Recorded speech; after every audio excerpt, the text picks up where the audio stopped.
Hello, ladies and gentlemen. Welcome to the 406th episode of the Geekverse podcast, aka Travis and the Geekverse. And I didn't even know we were going live. Here I am just holding my two titles here, my team's title, my world title. Who would have thunk it, And it's funny, I'll put these bad boys down there.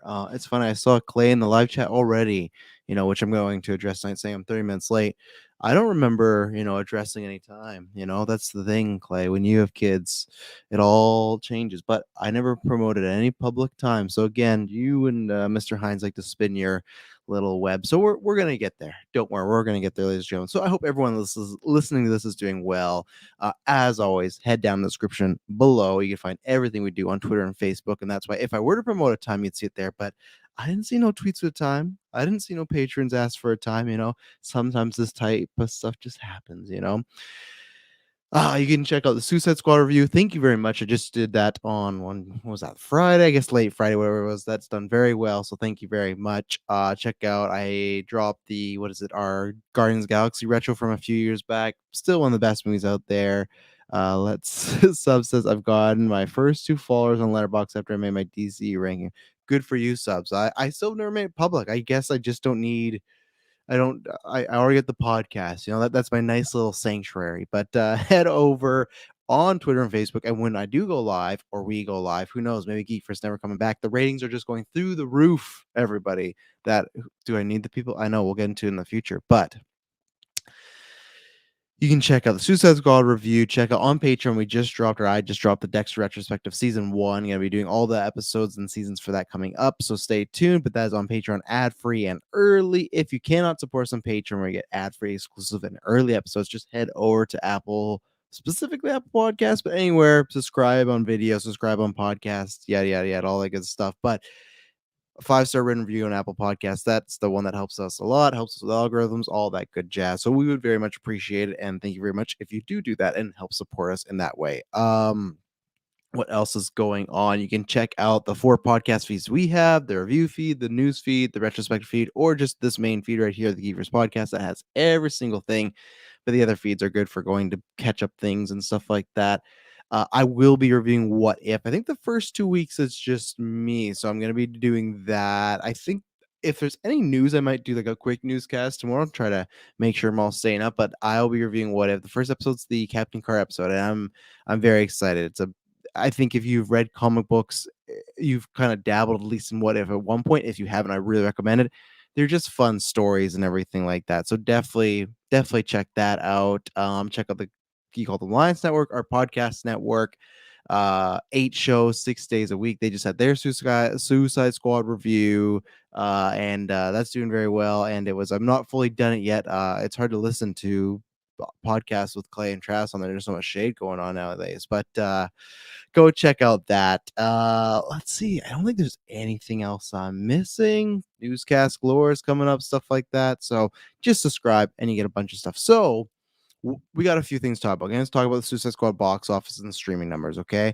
We're going to talk about the Venom kind of Morbius. I don't even think it's a rumor going on. Like, I feel like it's pretty confirmed. We're going to talk about some Batman TV news, talk about Midnight Madness, talk about Val, stuff like that. But just to get this out of the way, and I will probably do this for people because I know there's some people that just tune in for news, but there's some people that I think the majority of people tune in for me. They want to hear what's going on. And I want to play something that this happened on DC Alliance last week. Now, I'm a gentleman, right? And I said that I was going to let them have their time. I didn't want to rain on their parade. It was Clay's first big review over there. And I didn't want to make it all about me because, it's always about me. But this was about a week or two ago. Let's see here. I have the clip. Oh, I went a little too far. I have the clip, and this will be all movie editing magic in the future. So here we go. So this was a few weeks ago. Yeah, yeah, sure. Yeah, whatever.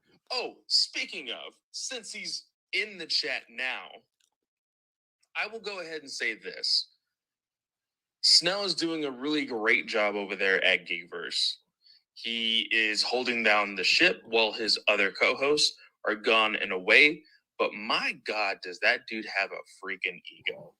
Freaking calling himself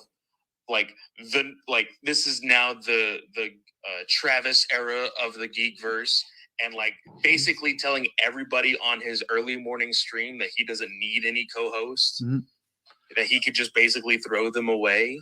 I'm not going to get into any of this. I'm going to stay firmly away. But I'm just saying. The one comment is I watched a lot of Geekverse.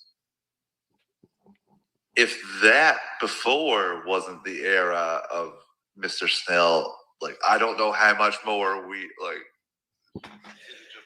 Now they babble on for a whole 10 whatever minutes. People love talk about me. So this is the thing. A few months ago, the PCRF charity stream, I had a match with Clay, and it was if he beats me, he gets a title shot. As we all know, I threw the match because here's the thing: people want to question. I'm gonna get in Hines right away because Hines likes to do this thing where he says he's not involved. He doesn't want to put. He drops the Homer gif of backing up the troops. He's not involved. He doesn't want to put his toes in the sand, anything like that. No. Hines, he likes to play innocent, but really not so much. But anyway, so months ago this happened, and I lost to Clay. Now I have proof that there was people that said they would donate if I lost. So of course, like a good man I am, trying to raise charity, I lost on purpose, and I gave Clay a title shot right in November. And just for example, for the video people or for the audio people, I'm holding up my 2 titles right now. I'm the current world champion. I'm team champion. This is the first time I've ever been double belted. I'm going to be going for Kirkland's sports title. I could be the first ever player triple belted. Do you think that I would honestly lose? It's a heavy belt, expensive. Do you think I would honestly lose to Clay? Do you think that's a real possibility? I just don't see it. And the thing is, we've gone about this before. I am the Geekverse. Now we're coming on 2 weeks here, holding it down, numbers, raising the roof. Kirkland can tweet about whatever he wants about the Twitter account, like, oh, what did you do to it? It doesn't matter, I'm the main deal. I'm the main show. And I just had to accept that. After years ago, our last match I have with Taylor, now there's a truth, thank goodness. I helped court him off to get married. I was his best man, all this stuff. But I saw the fan base just turn on me. So why should I make it about them and the other people in Geekverse when it should just be about me, the moneymaker, right? So here's the thing, Travis. Now he said this, and I will, there'll be a nice video package at some point in the future to show all these things that have happened in the past. But Travis, the day after, 2 days after the charity stream, the first DC Alliance, he said that there's no integrity to this league, the Geek First Gauntlet League that I created. There's no integrity to it because how dare I say that I would throw a match, because that just robs anything out the window, right, of integrity and being a champion, all that. This is where I say contraire, gentlemen, because Travis has no right to talk to me about, integrity. He wants to talk about my sports league integrity. I'm just trying to put on a show. I'm just trying to raise money. I'm just trying to be the good man everyone that deserves here at Geekverse. Hines, Clay will probably recall this, and many other people. Hines at one point, and you can go back, it's the stream right before the charity stream, their DC Alliance stream. He said he would donate more if I won and less if Clay lost. So that was a weird statement. But the thing was, and I got picture proof of this. You know what he did donate? Zippo, a big 0. How is that for integrity? You were calling me out and you were saying you're going to donate to a charity stream, and then you didn't at all. I don't know if you can be pointing the finger there, Mr. Hines. So that's why I'm bringing you in, because you're always stoking the fire, but then you like to step back. So here's the thing, and I get it. And Hines, he's a good guy. He's a very hard worker. He's working to the bone, superior discussions. He's doing Patreon stuff. Go check out DC Alliance. He's a great guy. Travis Square. And same as Clay. I don't necessarily hate these two or anything like that. It's just common, rivalry. It's a good sportsmanship. But at the end of the day, I just know that everyone's down here, my hand is really low, and then I'm up here. It's just a fact, right? And what I've heard is just people talking all about how Clay beat me and all this stuff, even though I fully admitted it was I threw the match. Just boxers do it all the time to make money, and that's what I did. So, and Hines, he's a good guy. He's donated to our Extra Life before a few times now, so I know he is. So the thing is, maybe he just forgot, and that happens in this world, right? You just forget to do things. So maybe he just forgot. So it's funny that how he forgot to donate, I forgot to do the paperwork for that championship match. So when Clay beat me, it actually didn't result in anything because the paperwork just it got shuffled, it got lost, and everything like that. Who would have thunk? So this is what's going to happen. August 27th, September. Everyone knows I'm going away for I'm taking a long vacation. I'm taking a nice time. And you can get the other people like Kirkland and Taylor, the B list people here, Geekers. You can get them back, and A plus is going to take, Daddy needs his rest. What I want to do though is because after that, I need to start prepping and training for Kirkland Patzer for November. I want to be the first ever triple crown champion, right? I'm gonna have every single belt in Geekers. It's gonna be glorious. One of the posters, the autographs. Oh, it's gonna be great. I don't have time for all this situation. So what I'm going to do is, unfortunately, right when you think that you have the answers, I change the questions, as the great Roddy Piper once said, because in order for Clay to get that title match, you know what? As the great other man once said, life sucks and then you die. He's going to have to do it again, but it's going to be a little bit different this time because Hines wants to talk smack. He wants to do all this. And even then, Clay has to convince him to get into the fire because what's going to happen is if it all lines up, if all the stars align, everything's okay. August 27th is my birthday. It's my nice, pristine, crisp 20th birthday. I'm turning the big 2-0. Who would have thunk, right? Don't look a day over 19.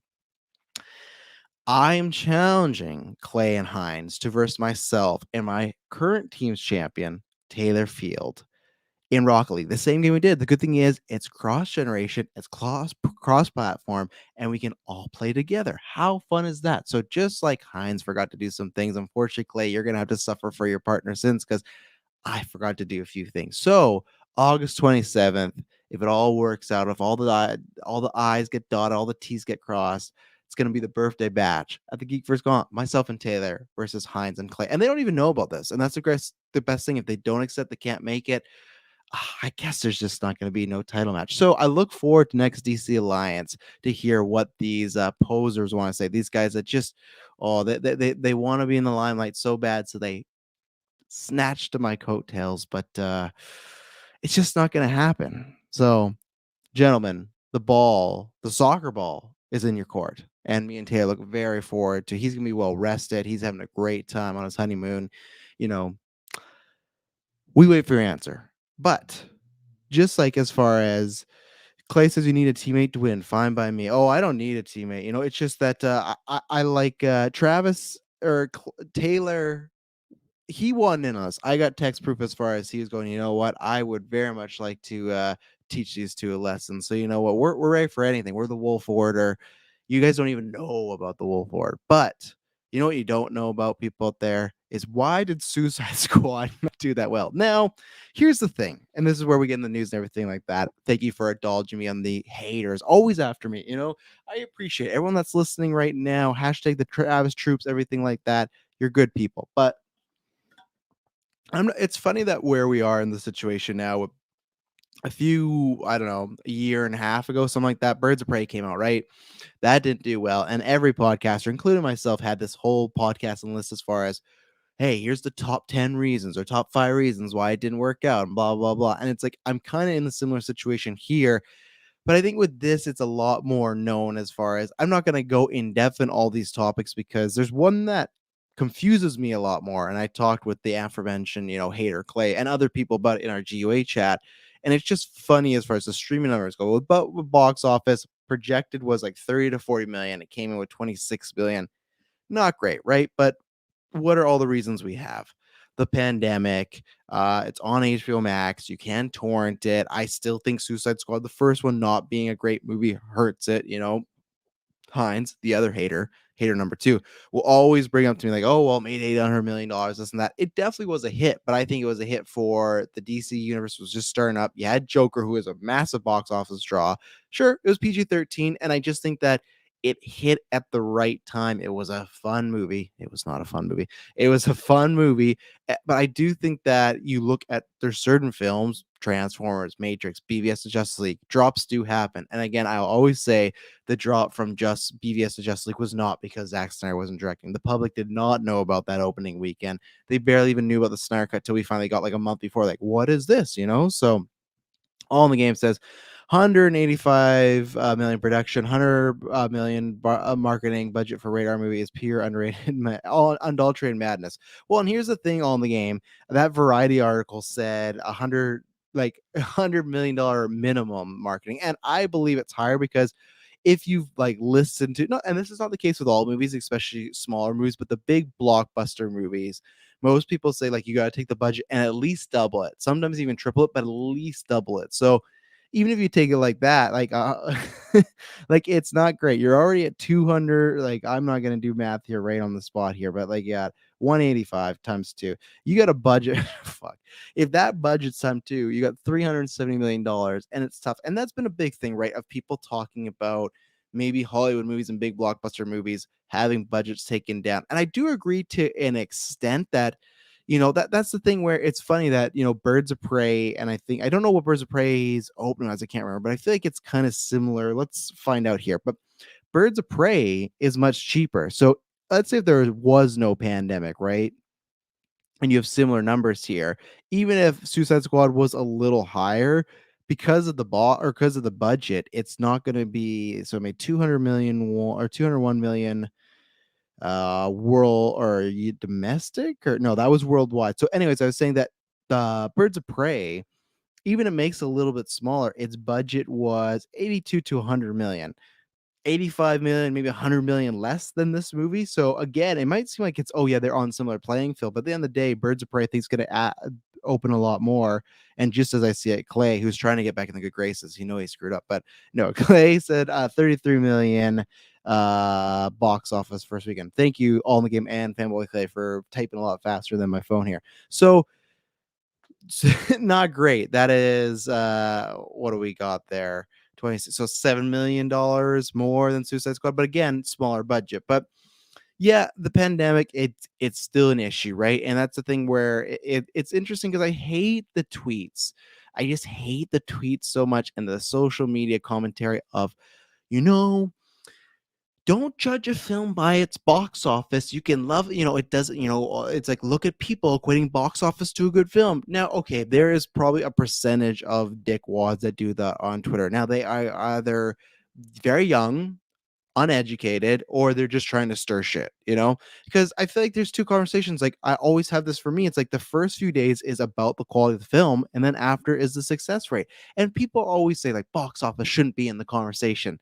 Yeah, it fucking should. Like that's such a cop out. People just say that most of the times when their movies do poorly. They really do, because box office helps us trans. Because how did we get 5 Transformers movies? Because the first 4 made $1 billion. Now the fourth one with Mark Wahlberg, I don't even remember what the fuck it was called. You guys don't need to search this one up, but it was like one of, like, everybody disliked it, right? People dislike most of those movies, but that was this kind of I felt like a really turning point of, hey, these are getting really bad. And I think that was like 1.1 million. And then the sequel came out and it was like 600 million. Now, 600 million, very good, like, success rate. That's lots of profit, but that's still $500 million less than, $500 million less than the first one or the fourth one. So Matrix, same thing. I think it had a thing where Matrix Reload was like around 700 million, and then Revolution was about 400 to 500, somewhere in there. And it shows like, hey, this should be the final, like, climactic chapter of the series here, the trilogy, and it's going down because Reloaded was a big disappointment as far as critically and fans, right? So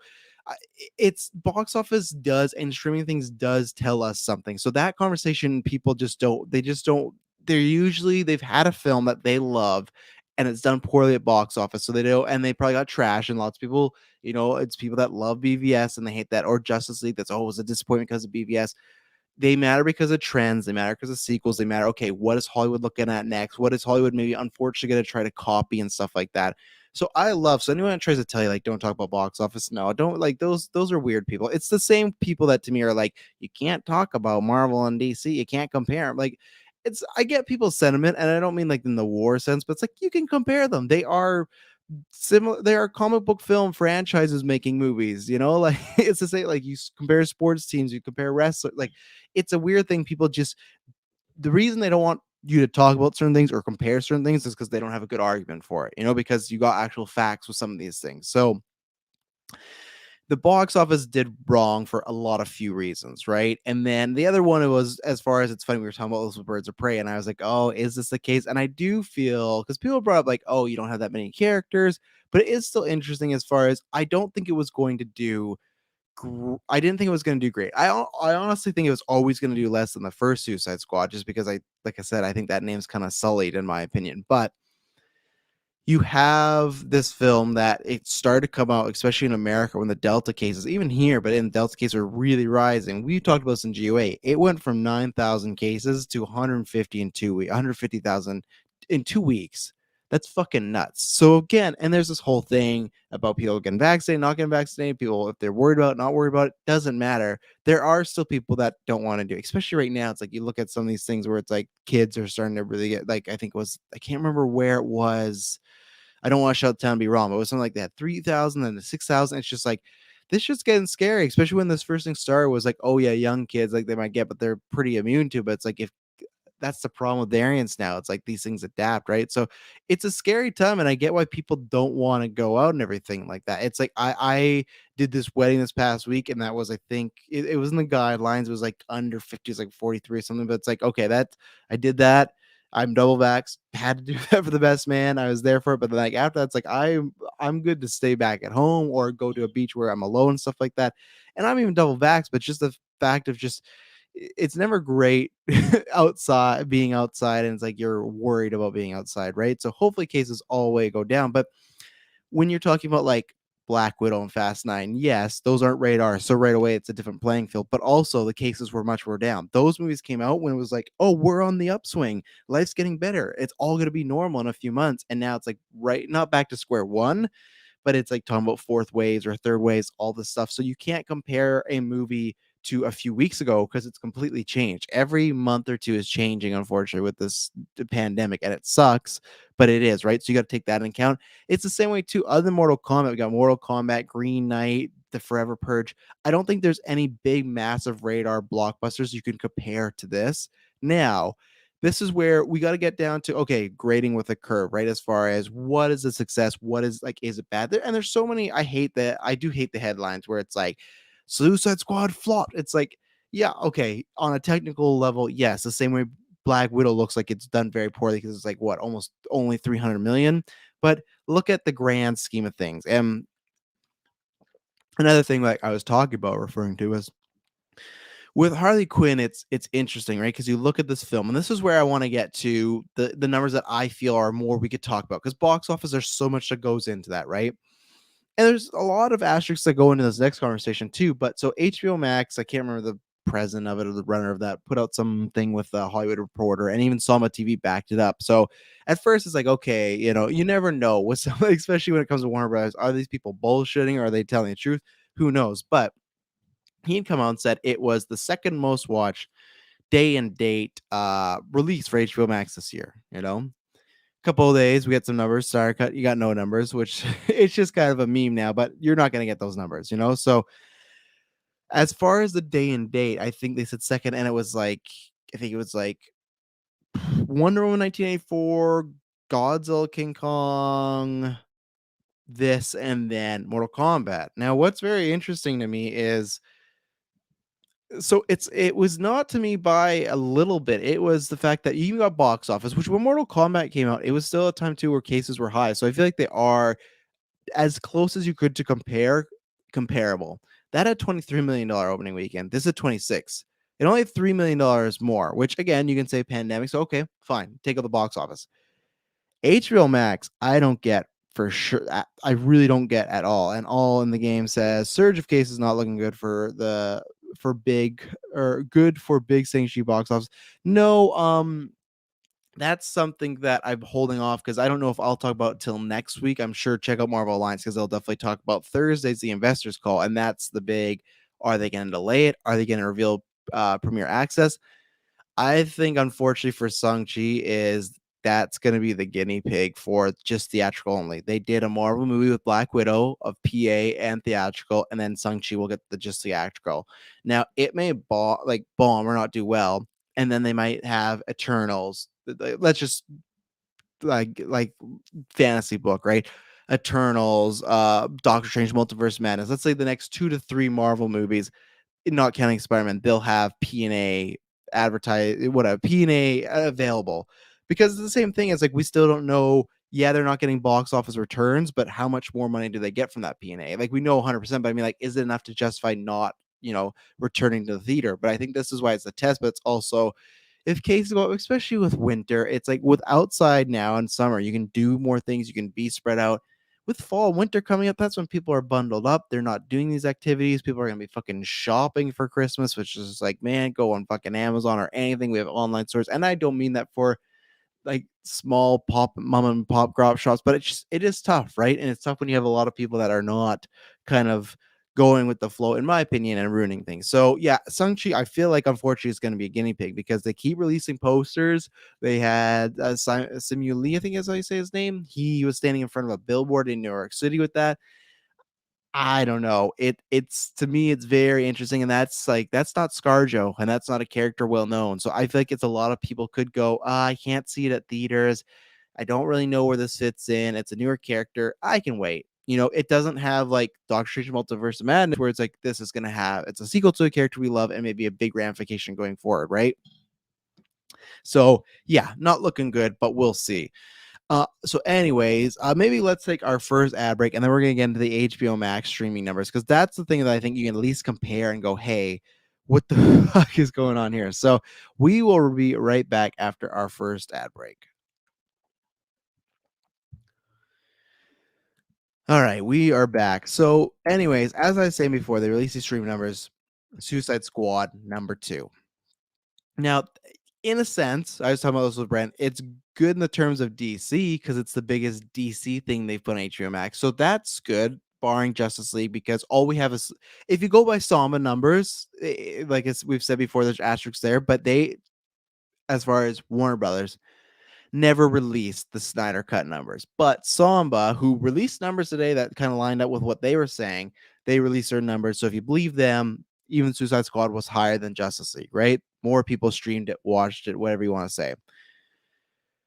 In Samba's kind of like look at it, it was what was it? Mortal Kombat was 3.8 million and Suicide Squad was 2.8 million. I've been talking with multiple people. I've been talking about multiple people. That's how scary I am to talk about the story. And this is just one of these things. This is why sometimes I use this podcast for geek therapy. I don't get it. I really don't understand it. Again, let's not even talk about box office because there's so many particulars in there, right? If you talk about just streaming, and for me, if the box office was a bit higher, you could make the case of, oh, the reason it did less on HBO Max is because, like a whole million less, is because more people went to the theater to see it. Now, there is like $3 million more there. So, okay, definitely some more people saw in the theater than Mortal Kombat. But the fact that to me, Suicide Squad, which people, it's weird, right? Because people always use this for Birds of Prey, which I love the trailers. They use this for Suicide Squad. People really only talk about bad marketing till something bombs. Sure, I didn't love the trailers. I know other people didn't like the trailers, but also tons of people did. It was funny. We're excited. Couldn't wait. So I think there's sometimes like I think I remember the first Terminator. What was that? What was this newest one called? Oh shit! Dark Fate, I think that generic ass title. I remember that first trailer came out and it was like almost felt unanimous that no one liked it, right? So you get that sense of again, it's not no one liked it because we're just having a sample size from the internet and Twitter and whatnot. But you get this general, oh, that wasn't a good trailer. Suicide Squad to me was mixed to positive, so I didn't see the marketing as really an issue in my opinion, and especially when they're throwing a bunch of stars, Idris Elba, Margot Robbie, John Cena, Viola Davis, who are not all like The Rock, but still their names. They're throwing out director of Guardians of the Galaxy, James Gunn, all this sort of stuff, right? And then it is a sequel to a successful film. Again, I think that quality hurts it a little bit because that's a god awful movie. But you still had lots of, I think you just had a lot more going for it than what Mortal Kombat had. Mortal Kombat, yes, is a game series that's still around today, very popular, but I don't think it is a GA popular in a sense where, hey, my mom doesn't really know about Mortal Kombat. My dad knows about it, but like I don't see people, because Clay brought this up of saying, hey, more like his grandma knows Mortal Kombat more than Suicide Squad, which fair, but even just if you look at the two trailers, it's like, is your grandma or my mom gonna be, oh, I'm gonna watch this Mortal Kombat fighting movie instead of this comic book adventure, which the comic book adventure movies have been good, right? Or at least kind of the last decade been big for everyone. And I don't get it. I don't understand. And that's where it came into, like, maybe, and this is something that I always thought about, and it came up with Birds of Prey, and it's coming up again, that unfortunately I'm coming to the conclusion, and people always say, you can't do that. There's so many circumstances. You can't, but I definitely think Margot Robbie as Harley Quinn is not the draw I at least thought was always going to be. Suicide Squad happened. And I remember at that time, I was still clubbing, Club Travis era. 75% of girls at a bar on Halloween were Harley Quinn. Felt like she had such a moment. Unfortunately, maybe that character did have a moment, and I'm not saying it's not that she's not popular. I'm just saying that there's levels of popularity, right? If you watch wrestling, you'll understand this. If you don't, I'll explain this. There is things called like a mid carder, a main eventer, stuff like that, high card, low card, jobber. And there are all these things where it's like, if you're a mid carder, that means you are like a B plus, like you're always in the middle of the show and you're in these storylines. And sometimes you might sniff the top, but you're always you're like in a B tier, right? Where if you're a main event guy or gal, you're headlining shows. The main story is about you. You're on the poster. You're this, that, all that type of jazz. And we kind of have that in comic books, right? Where you could be like, okay, in Justice League, Wonder Woman, Batman, Superman. Those are your main eventers. Those are your top guys. Flash and maybe Aquaman are your mid card. And not saying that Cyborg was a job at that point, but he's the more like lower tier guy. He's the up and comer, and people don't really know him that much in mainstream because this is his first live action film. So you can do that. And I always thought she was an A. I thought the combo of Margot Robbie, because since Wolf of Wall Street, she's blown up. She's been in that. She's been in that Tarantino movie. She's been in a lot of other things. And I feel that her star was, and All in the Game brings us up as far as only a handful of actors are a big box office draw outside big IP stuff. And here's the thing that I've always argued, that is correct, but I always think that people like two things: either a big actor paired with a big IP, or a big actor with a bunch of other big actors. And an IP also helps. I just still thought, I'm not saying she had the raw quality, but I still thought it's kind of like Ryan Reynolds and Deadpool. Ryan Reynolds is in a lot of movies. There are a lot of movies. He's in a lot of movies, and most of them have been hits. Like Man's Bodyguard, he's doing Free Guy. We'll see how that does. I'm trying to think of anything recently he does, but the other movies he does do well, right? But when you pair him with Deadpool, skyrocket. I kind of thought the same thing, and he's surrounded by other people in there, and it's a shock value movie. I kind of always thought the same thing about Margot Robbie's Harley Quinn. Like, yeah, she's not gonna be the Rock where she's breaking records or being the highest paid actress all year round in different types of movies, but whenever she's gonna be Harley Quinn, that goes up. Birds of Prey, you can go back in the time machine. I did a whole podcast on that. Same thing. There's tons of reasons why that could have bombed, right? But you got that, and then you have this. Maybe it was just a moment.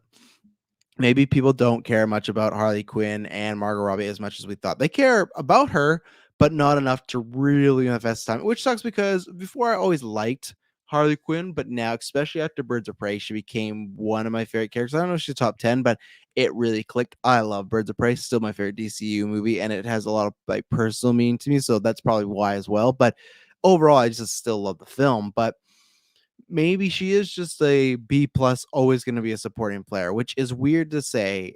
Years ago, I would not thought about that, but that could be the case because I just don't get. Like I said, I've heard people make arguments, and I get where they're coming from, but nothing to me, even just the logo of DC should at least outpace Mortal Kombat, And a movie, it'd be different if Mortal Kombat was a sleeper hit where it came out and tons of people loved it. It was very mixed to low, and maybe you can make the argument that it was early in the pandemic and that's why people are checking out, maybe, but I will never get that one. It feels strange to me that the Mortal Kombat movie has done better than Godzilla vs. Kong, has done better than Wonder Woman. Maybe not Wonder Woman because that was very early on, but again, that was in December, and what Mortal Kombat was in January, I think. And now this, I don't get it. I really, really don't. So it's going to be interesting to see. I don't know if there's a fallout because I've already talked about James Gunn. I think luckily a lot of the directors and actors in this era, even if this movie, let's say in real world, if nothing was wrong, would have done well, or even that if it done poorly, then now everybody, well, it's COVID, because of the pandemic, because your release strategy, stuff like that. So it's kind of an easy out. And do I think they kind of deserve it? Yeah, because it's not. None of these films are being judged fairly. That's the thing. No matter what happens, Black Widow would have made more. F9 would have made more. This would have made more. There's a few films out there that probably wouldn't, but those are very small indie films. Um. So yeah, it's interesting. That one caught me off guard as far as Mortal Kombat, and I don't know. Like I said, I feel like this film should be hitting a bit bigger. Like I said, there's tons of arguments of in the theater and whatnot, but even just I thought this should be okay. This is a clear number one, but no, it wasn't. Mortal Kombat Shadow trailer record views for a radar movie. It did all in the game, but at the same time, so did 50 Shades of Grey at one point, and it was like that. It was successful, but it wasn't massive successful, right? It's one of those like, did people really show up? Now, again, that shows there's an interest in it. Now, if they were to make a sequel, because here's the thing, I don't know if Samba releases what's the watch time on these, because what happens if less people watch Suicide Squad but they watch the whole thing versus more people watch Mortal Kombat but they only got 5 to 10 minutes in, right? Like I think Netflix, we've talked about this before, counts like 5 minutes as a view. It's like, really? Like, to me, that doesn't, if it should feel like over half the movie in my opinion, maybe half an hour into it at least, but 5 minutes. So it's the same thing of Mortal Kombat. Maybe people were interested, maybe they did watch it all, but it is interesting to me that if Mortal Kombat did so well, because there was some talk like, oh, they're really impressed with it and they were surprised. Why we've heard Zippo about a sequel? Like usually, like look at Wonder Woman 1984. And obviously that had a lot to do with posturing, trying to make sure Patty Jenkins, she's still with us. She's not that mad.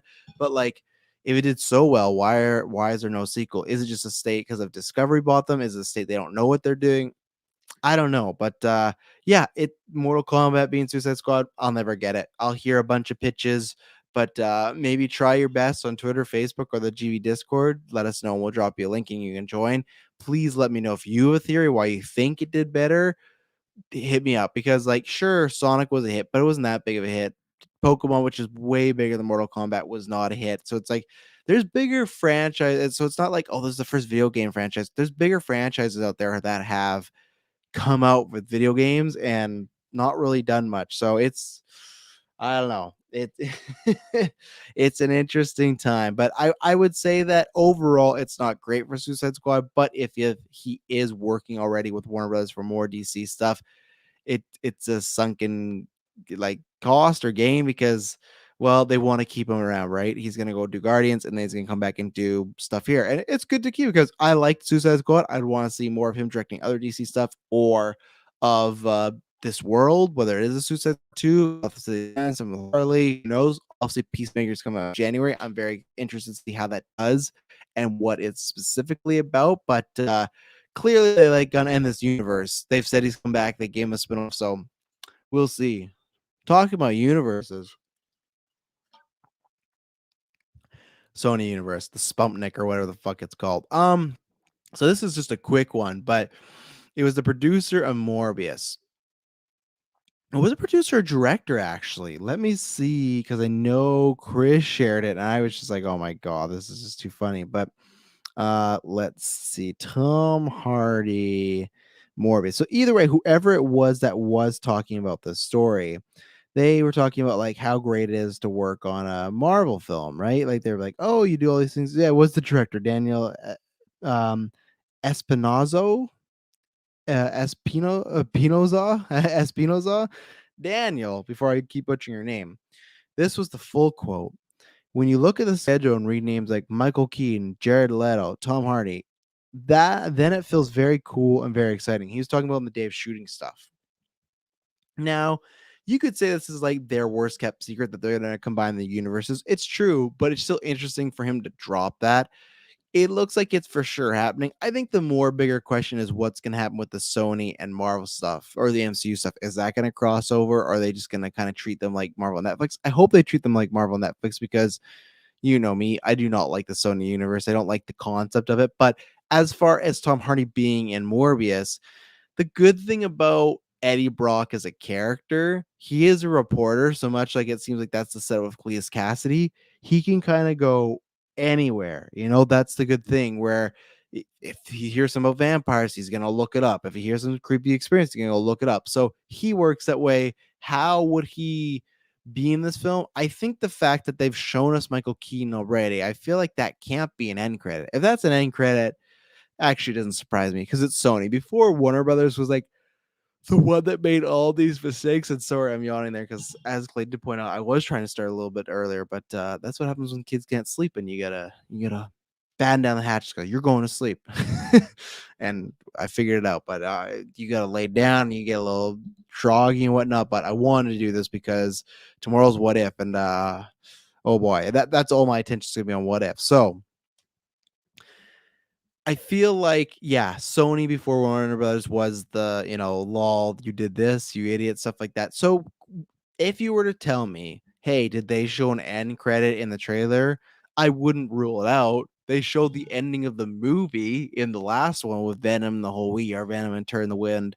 So I would hope that they were smart enough to keep something like an end credit scene secret. So that's why I'm thinking, okay, Michael Keaton, that scene must be in the movie, but it could easily be an end credit. But if it's not, I would say Tom Hardy is where you get it. I don't know if you get like, because he's talking about being on set. Do you have already a scene shot of, Jared Leto and Tom Hardy together, which is such a weird combo, but I don't know. So I think it would be an end credit scene. I think it would just be something setting up like, okay, he's heard these disturbances. He's going to go look into them for himself. I don't think it would be like any fight or face down or any really big, like, Nick Fury. Hey, I'm here to recruit you for the Venom Squad or whatever the fuck it's going to be called, So yeah, I think that's what will happen. It looks more and more like he's going to be in this. And then once he's in that, you got Michael Keaton already, but that's the fun. Oh, they are making this big universe. They are going to do their, I guess, maybe Sinister Six. I don't know. That just sounds fucking gross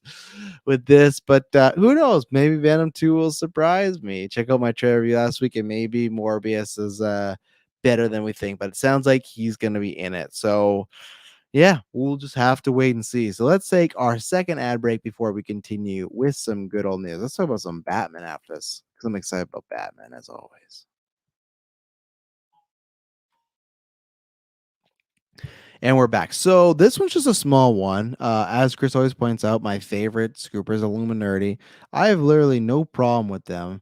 You know, just change the name. Just change the name. I don't have a problem if they get scoops wrong. People that are just starting out are bound to get stuff like that wrong. So I don't blame them.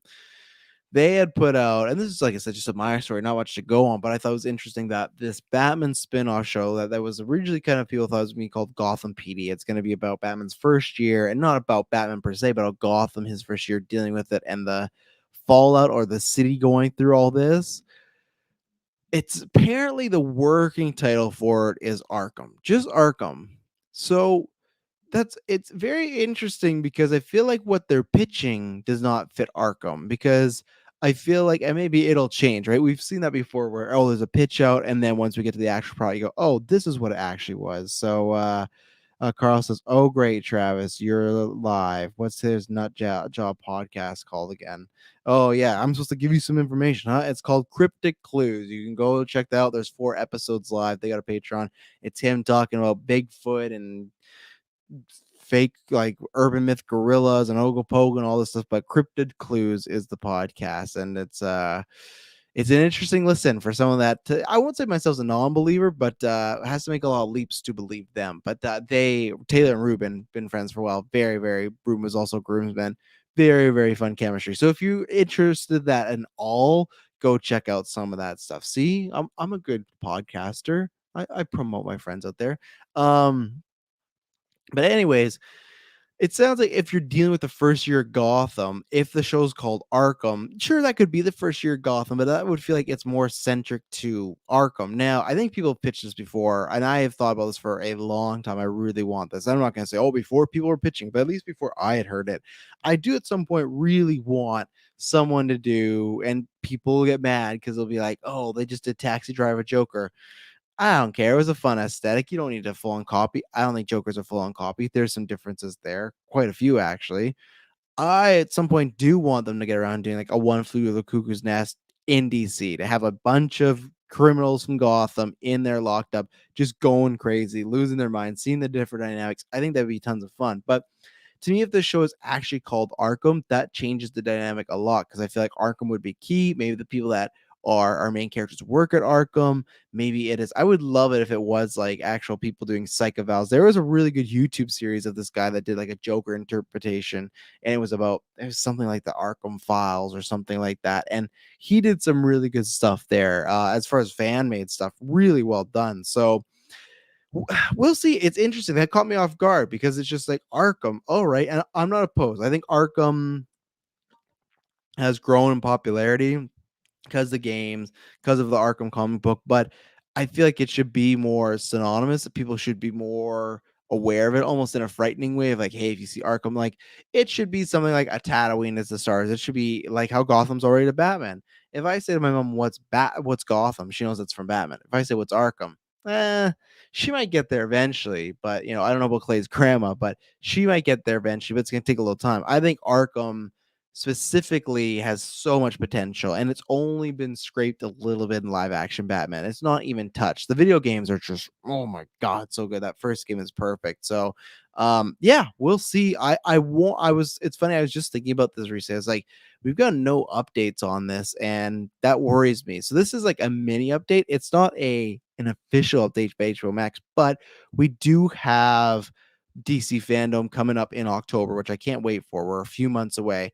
I'm hoping that there's a lot of stuff that's going to be that are in like in question or up in the air. We haven't heard many updates. I hope we get this stuff. So I hope they come out, because last year they announced it. I'm pretty sure that's where the spinoff was happening, or they at least confirmed it there. So I'd love like a year later, a year plus later, be like, hey, this is the show. It's called Arkham. There's who's starring in it. Jim Gordon is in it. Here's who's writing it. Blah blah blah blah. Is Matt Reeves directing an episode? I don't know, that sort of stuff, right? So I hope we do get that. I don't want to go away. So only time will tell.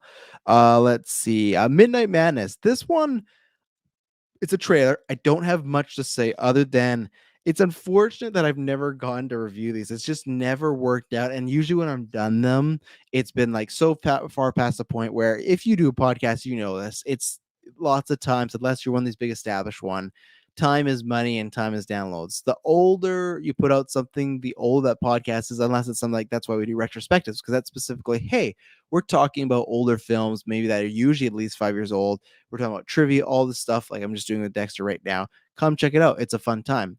But reviews, the second you publish them, the longer they take to get out, the less valuable they are. They really are. There's not been many situations where, like, other than Endgame, which we put out, I think 3 days after the movie, that was our biggest episode. And you might say, oh, well, that's, kind of against your point. It is, but it's never happened again. I think that was more just because it was Endgame, like there's tons of stuff like that's why we put out content right away, because we're newer. We like to get out there. And plus, for our lives, we like just to watch it, grip it, rip it, review it, and be done. But so for Haunting of Hill House and Bly Manor, I've never gotten around to reviewing them, and maybe one day I'll do a retro or something like that. But those are the same way people talk about James Wan being this horror master. Mike Flanagan is that too. He is just the bomb. He's so good. And that is, if you're a horror fan, those are just classics. Those are things that I put up as like, especially Hill House. Bly started a little slow, but by the time we got to the end, I went, oh, chef's kiss. Hill House is just perfect. It's literally horror perfection, And then he did Doctor Sleep, which I absolutely love. Doctor Sleep is so underrated. People don't talk about it enough. It's one of those things that it's like The Force Awakens, in my opinion. They did a great job of being a sequel, but kind of reboot, taking stuff we knew from the previous film and adapting it and making it new again, but having a great mix. That's what Doctor Sleep did. It's so good. Just the old and the new blended. So well done. So I don't know if I'll review this. I probably won't review this again because it's in September. That's when I'll be away. Maybe I'll like have a catch up episode. I'll have a catch up thought bubbles, because these are technically, Clay, these are technically the Geekverse episodes because there's no Geekverse around. So I got to carry the banner. So thought bubbles, this is technically, yeah, it could be like thought bubbles, but it's not. This is a numbered episode, so respect the numbers, sir. Respect the numbers. Just like all those numbers you're gonna see on the board when I'm racking them up, beating you, in Rocket League with my good friend Taylor Field, but the best man, Taylor Field. So I don't know anything about this other than there's a church. It's looking creepy. The shots were looking great. He, to me, like I said, is like on the same level as James Wan. There's this one shot where this guy sees like this woman on the beach and it's thundering, and then she gets a little closer, looking creepy. And all they keep emphasizing is mysteries and how people deal with mysteries or the not knowing of things, right?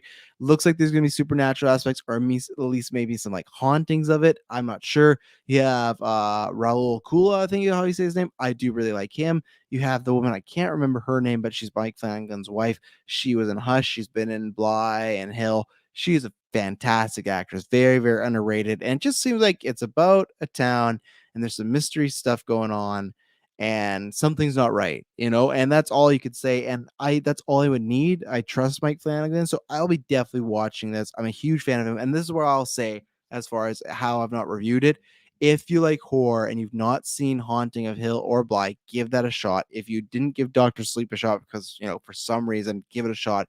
Mike Flanagan is just he's really, really good. He might be I could honestly maybe say my favorite horror director right now. Like there's great people out there, Ari Aster, Robert Eggers, James Wan specifically as well, but he just does such a good job with the material. So I would say if you're into the stuff I am, and check it out, check out the trailer. It doesn't spoil too much. It's very, mysterious, wink, wink, but I will be there day one watching this.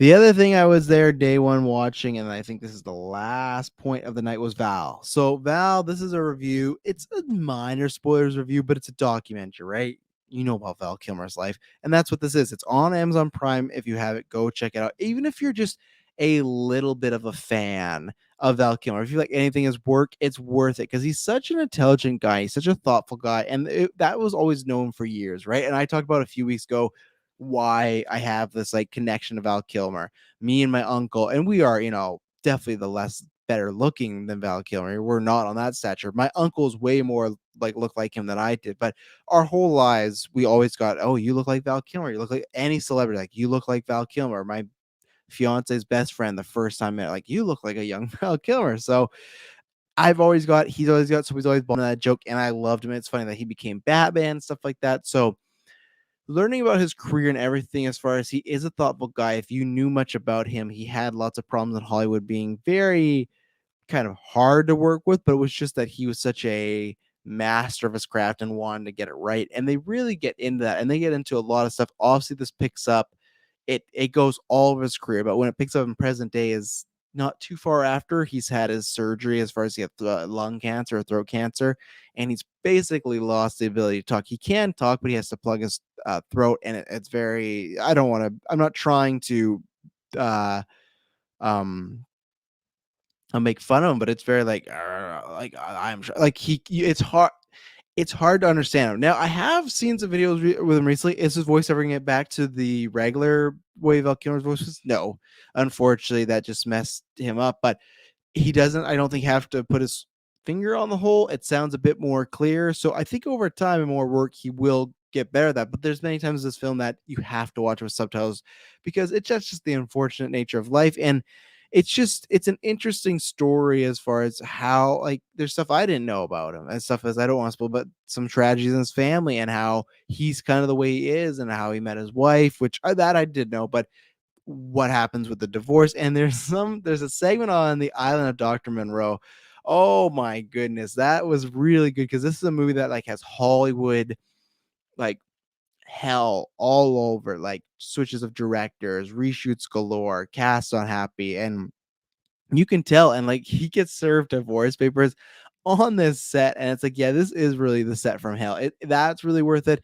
What was great worth it too was when he took on Batman. And it's so funny, like he talks about his career and he's always having these ups and downs where he get these big roles and he just wants to act. And Batman at that era made him take the same, because all he wanted to do was act after that, because he felt like he was just a guy. He felt like he was just a stand-in. He said he described it as very soap opera. He even was talking about, which is funny because that was always a natural complaint. It's still sometimes, right? Like the Batman villains get more of a showcase than Batman. And he's like, Tommy Lee Jones have these huge set pieces and things made for them, and Jim Carrey, and I'm just the guy that's moving his lips, And even then, there's like, and the criticism he got at that point too was like, oh, it doesn't matter, Val Kilmer's in the suit, but it doesn't really matter, and Batman's back. It's like he got so much crap for that. But then you look at the movie, number one of the year, all this stuff, but it was really like he couldn't hear anybody, so he felt like he couldn't get a performance. And he is this guy that like loves the craft of acting. And throughout, that's what happens is you get him in present day, and he has this like kind of art book or photo book that he's flipping through, and it's kind of telling a story through film for film, goes mostly in chronological order. But then we go back to him a few times, and that is the tough part to watch, because this is a guy, and this is tough for anybody, right? So this is just a guy I've grown up with, probably any others that have liked in films, respected. This is a guy that he can't unfortunately do any of that. And there's a super sad segment, depressing, where he's going to cons. Now, I don't think this is like to, especially for myself, shit on people or throw shade at them or anything like that.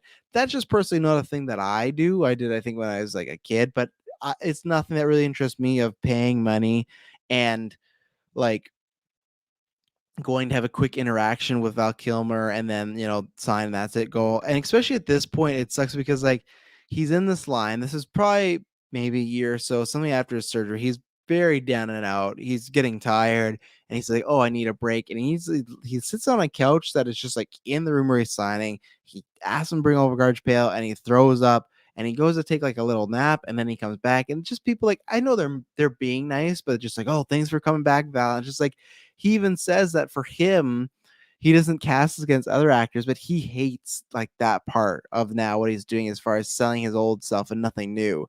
And that's really sad, especially because like I won't mention exactly what it is. I want you to watch it, but before he gets the cancer, he's talking about this big project that he's like really investing his time and his money and income for. And he had talked about for years how he felt like very unsatisfied with his work. And this was giving him that satisfaction. There you go, Travis.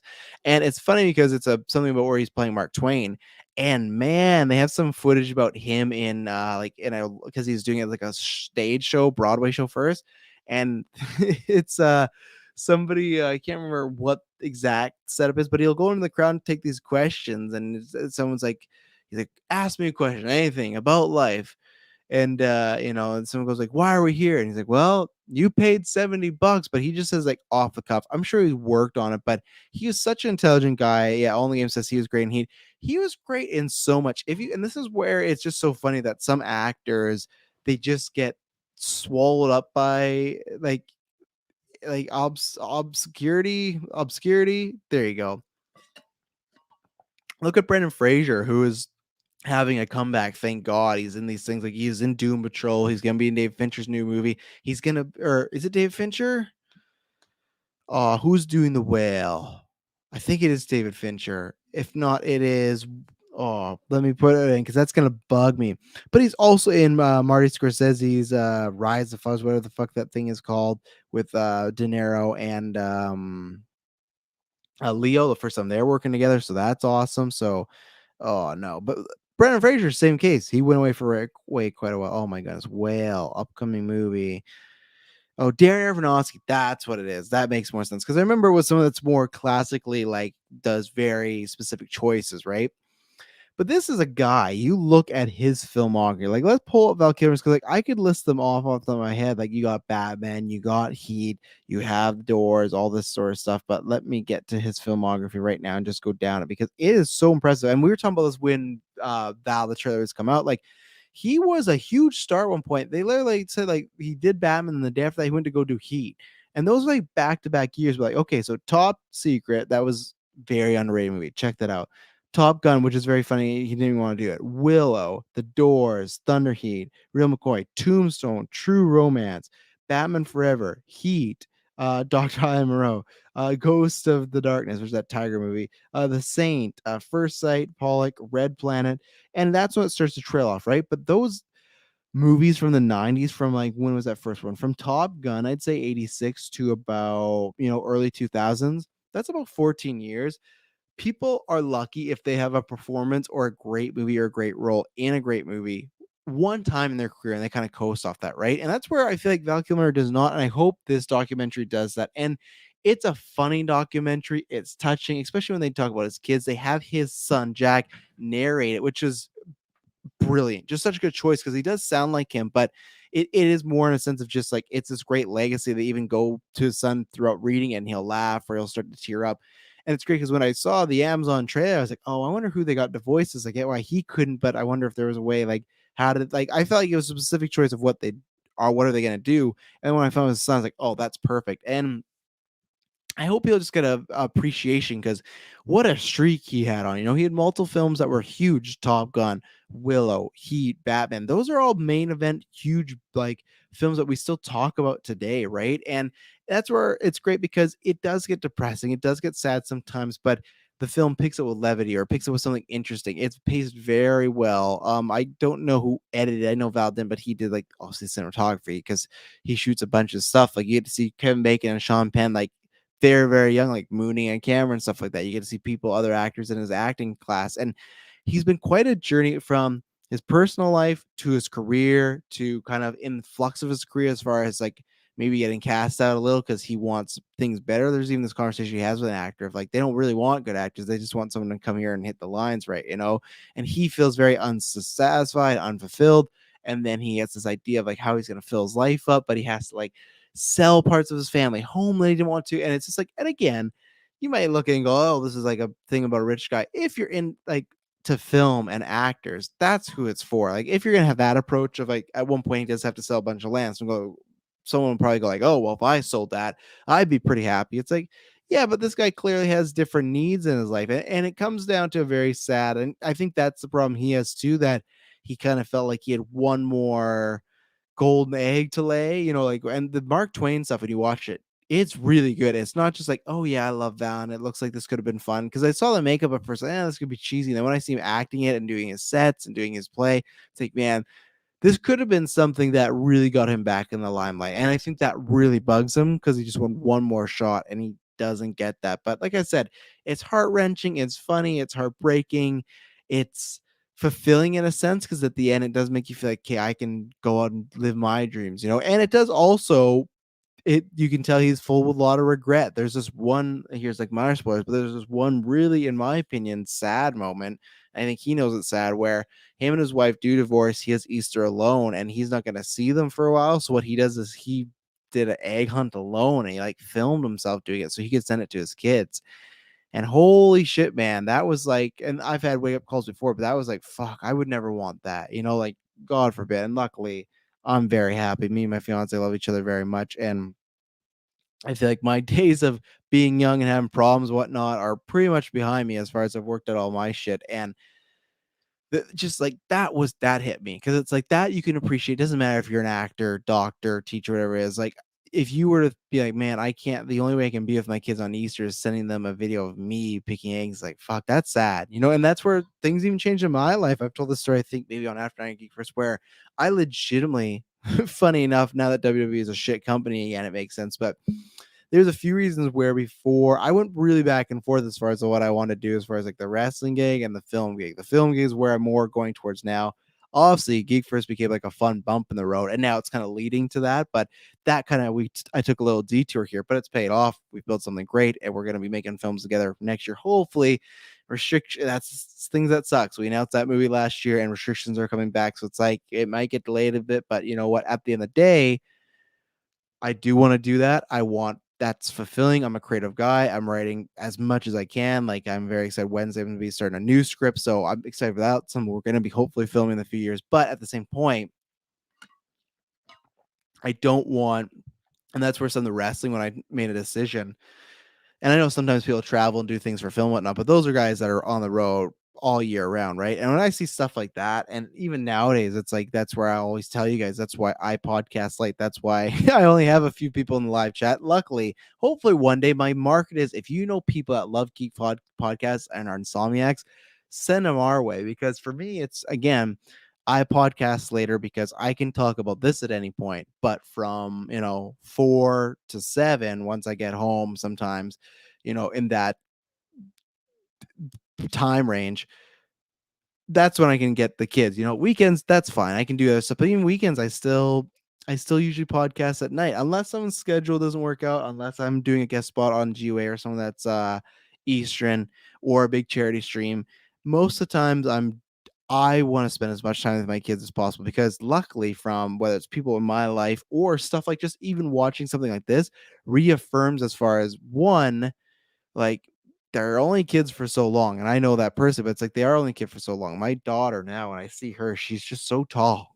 She's only 4, but it's just like, man, it's crazy. She used to just be this little pea, and now she's just like she's so like I just saw her like this is crazy, and it's just like I don't get any of that back. And luckily, I lived it all, and we were happy, and then we got more moments. But it's like that, like time of like when she was a baby, it's like it went by so quick. It's such a cliche. You hear all the time if you don't have kids, but it literally does. Time goes warp speed. They grow up so fast, and seeing that clip that was for me the most heartbreaking thing because I couldn't even imagine that. It's just like I can't imagine being away from my kids for a long extended time, and I love spending as much time with them as possible. I love doing all this stuff, but that's why hopefully one day if we ever make this a full-time gig, a lot more easier to justify. That's why go support us on Patreon, read all about how you can make us grow and maybe get that to happen one day.